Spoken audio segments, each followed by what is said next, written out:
Hello, everybody. The German foreign minister has said that Germany, or actually Europe as a whole, is now at war with Russia.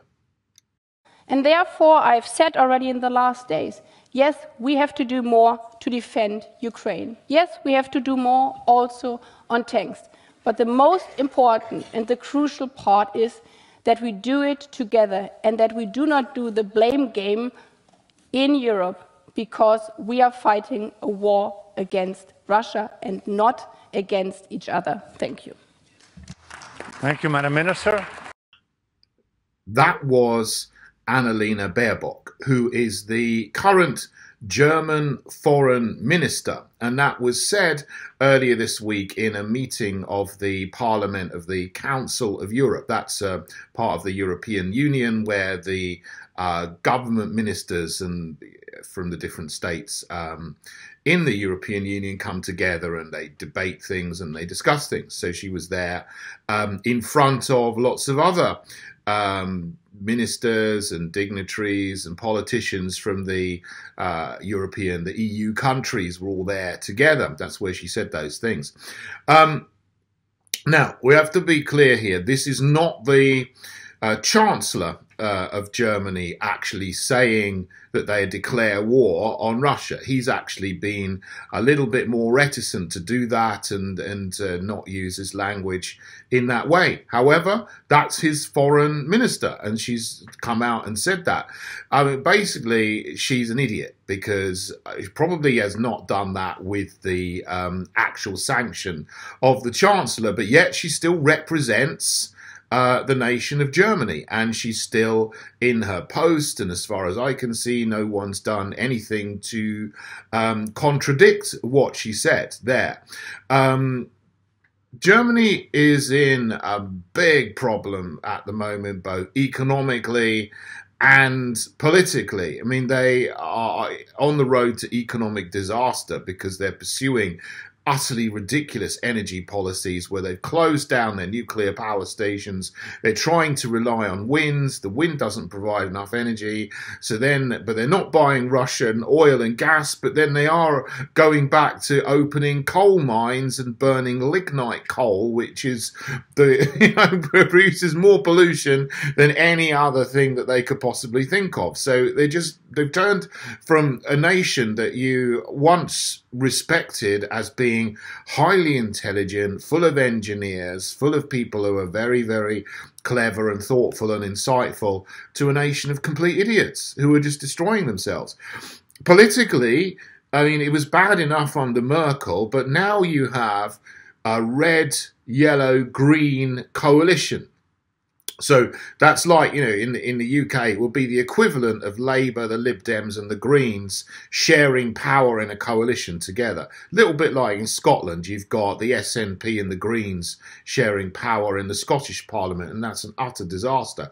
Same with Germany. You've got people who are like all totally for the New World Order, and etc. But some are a little bit more crazy than others. And in this woman here, the foreign minister of Germany is in the Green Party, who wants to escalate a war with Ukraine. Now, I thought Greens were for looking after the planet. Obviously, it seems that they're not.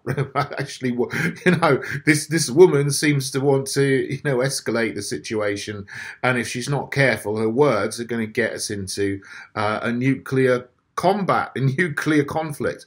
I actually think that Putin is a lot more restrained than she is. I mean, you know, I don't think that they actually want to instigate a nuclear conflict in Russia. In fact, they've said specifically they will never, ever use nuclear weapons on a first strike basis. That was the position of the collective West until this year, when the Biden administration regime in the USA deleted that from their combat strategy, whatever it's called. And now they're saying we may deploy tactical nuclear weapons on a first strike basis as a preemptive strike. You know, this is absolutely insane. And obviously this Baerbock woman is really inexperienced. She's a World Economic Forum young global leader, and so they all just mouth off about rubbish all the time. And this is just the worst kind of nonsense that you can speak out. But it comes just, you know, a day after Germany said that they're going to send tanks to Ukraine, and said they're going to give permission to lots of other countries with German tanks to send them to Ukraine as well. So it looks like after a few weeks of hiatus where the actual Chancellor, who is in the SPD, that's the equivalent of Labour, in the UK, has actually tried to resist escalating. I mean, he's obviously been overruled or threatened or something, because now he's just given the permission for the tanks to be sent, and his foreign minister, this green woman, is now saying and stating, you know, explicitly that they're at war with Russia. Well, you know, I don't think anybody else has actually gone that far, but the actions of the collective West clearly are escalating the tensions, where what needs to be done, as always, is to de-escalate and negotiate, bring an end to the conflict, stop the slaughter of young men, Ukrainian men and Russian men. Look, I have no sympathy for the Azov battalion and those horrible elements who are real National Socialists, who are, you know, utter bullies and so on, and, you know, have got positions in the Zelensky regime. I've got no sympathy for them at all. But what they're doing now is going round and conscripting just ordinary young men who don't want to fight, who just want to get on with their lives and be in peace, and they just have the misfortune to be born in Ukraine, don't want to fight, but they're being conscripted and sent to Bakhmut and the front line, where they're just all getting slaughtered. You know, hundreds of thousands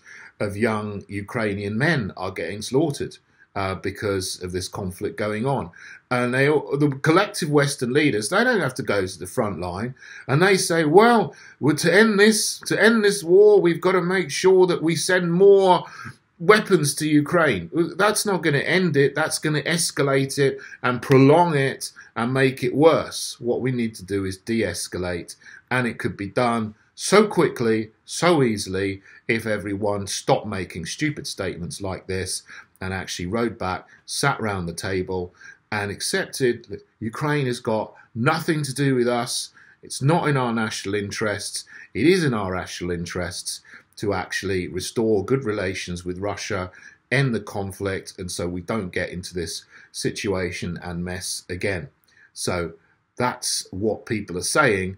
They need to pipe down before their words get us into a lot more trouble than we're in at the moment.